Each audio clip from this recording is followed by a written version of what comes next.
What's going on YouTube? This is ParkerLad88 coming at you with another video. I know it's been a while since my last video. Work has been keeping me really busy, kind of tiring me out, and these videos actually take a little bit of effort to do, and sometimes I just want to do other things like just play Yu-Gi-Oh! With my friends or, go out or play video games, just, normal people stuff. Plus the format has been kind of, uninspired lately, just with Zoo running rampant and everything. I just haven't really been inspired to like make videos. But I'm definitely looking forward to Lynx adding some things to the game. I'm going to be doing a starter deck opening of the new Link Strike stuff. I'm going to show you guys the contents of it. And then, with that, in the future, there'll be more exciting duel videos just because Lynx will be a thing. More deck profiles. I'm going to be opening up like at least a couple of boxes of Code of the Duelist and new deck profiles and all that kind of stuff for you guys. But let's go ahead and get started with this opening. The first thing I'm going to do is just for you guys who are not interested in the contents of this box, I'm just going to turn it around for you so you can just, pause and you can just read over the contents. But let's go ahead and get started with this opening. I'm just going to pause this really quick so I can open this. I'm only working with two hands here, so give me a second.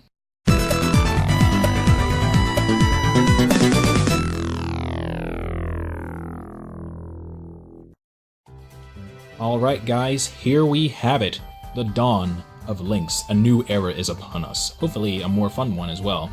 First of all, the first thing we want to go over is the changes to the game board. So as you can see, this looks a little bit different than how it used to be.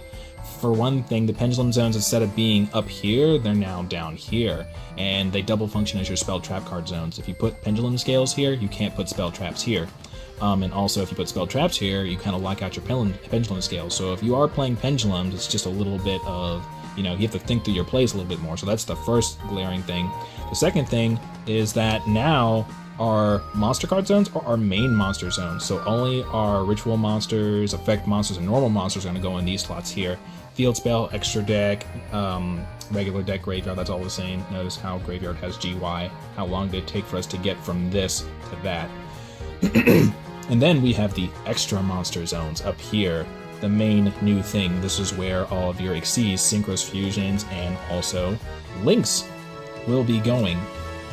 And as you've seen, and there have been plenty of breakdown videos of this, but Lynx, they have markers which designate where you can actually put extra deck monsters in your extra deck monster zone. Other neat things include, like, if you were born an extra deck monster from your graveyard, it goes back to your main monster zone. There are all kinds of different things you can do in order to play around with that as well. So definitely looking forward to Lynx. But now that we've gone over the game board, let's actually go ahead and start talking about the actual cards themselves, starting with the man himself, Link Slayer. So Link Slayer says, and I'm actually kind of going over this shoot with you guys for the first time because I actually didn't really invest a whole bunch of time into learning the content of this deck. So let's see.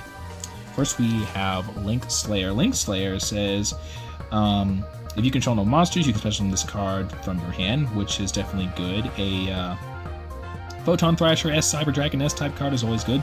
Once per turn, you can discard 2 cards, then target that many spell trap cards in the field and destroy them. So he's definitely a handy card. For your Lynx, he can also clear out back row for your big plays. So that's actually very interesting. He's probably going to see, I think a fair amount of play. He's a good card. And the man himself, Cyber Buster Blader. He seriously looks like just a cyber version of Buster Blader. Decode Talker, the main man.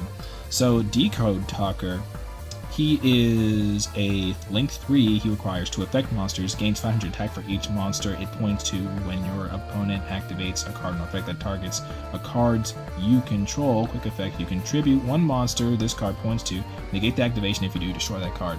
So this card is actually pretty decent. Let's see here.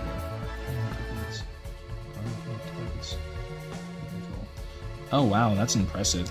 So if this guy, if your opponent targets anything, like any cards that you control, then you contribute 1 monster this card points to in order to negate and destroy it. So that's actually really interesting.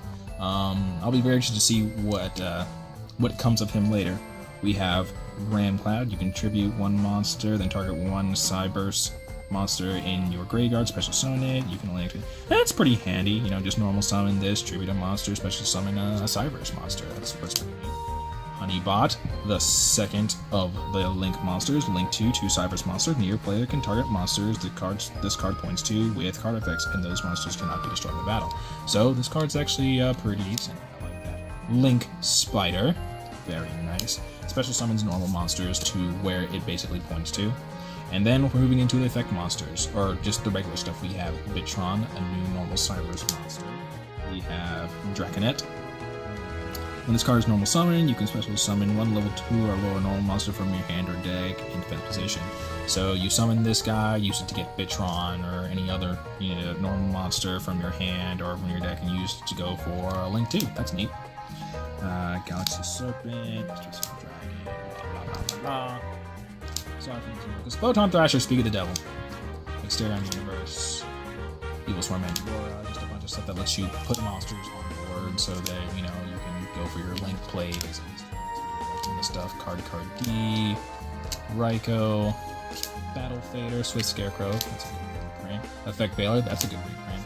Alright, a new spell. We have Cynet Universe. So this says all Link monsters you control gain 300 attack once per turn. You can target one monster in your graveyard, shuffle it into the deck. If this card on the field is destroyed by card effect, send all monsters in the extra zones to the graveyard. So in both extra zones. That's interesting. Recycles things. Cool. Dark Hole, MST Staples. Some pretty good reprints in here, actually. Wow, that's another good one. Burden the Mighty, Supply Squad. Terraforming is always welcome until Terraforming gets hit. Terraforming needs to get hit. Let's see. Avarice, Call the Haunted, Mirror, Force, Torrential Tribute, Destruction, Bottomless, good reprints. And if Bottomless doesn't let us see it not play, but Bottomless is still a good card. Fiendish Chain, and Dark Thrive. So yeah, that is everything in the deck. So let me know what you guys think about the new Link Strike structure deck and about Links in general. Are you excited for a change in the game, a change in formats and stuff like that? Are you not? I'd like to know your comments, and I'll be back at you later with future videos. Like I said, new deck profiles, more duels, now that we have some fresh stuff, and yeah, I look forward to seeing you guys and hearing your comments. Anyway, I'll talk to you guys later. This is Parker Lad, out.